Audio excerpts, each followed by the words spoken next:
لنشر الخير الله ربنا خيرا وإحسانا نورا وبرهانا جئنا لنبني اليوم بالإيمان بنيانا لا نرتضي الذل فقط رزقنا إيمانا جئنا لنشر الخير الله ربنا خيرا وإحسانا نورا وبرهانا.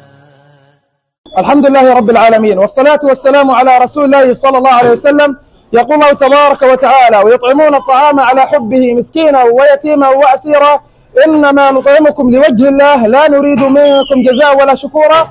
لذلك نشكر أخانا محمد من داغستان، والذي لطالما تفقد إخوانه النازحين في وسط قطاع غزة، والآن لا زال يبهرنا في شمال قطاع غزة، وذلك بإعداد الوجبات وتوزيع على فقراء المسلمين. فجزاك الله عنا وعن نازحي الشمال خير الجزاء، والحمد لله رب العالمين. جئنا لنشر الخير الله ربنا خيرا وإحسانا نورا وبرهانا خيرا وإحسانا نورا وبرهانا جئنا لنشر الخير الله ربنا خيرا وإحسانا نورا وبرهانا جئنا لنبني اليوم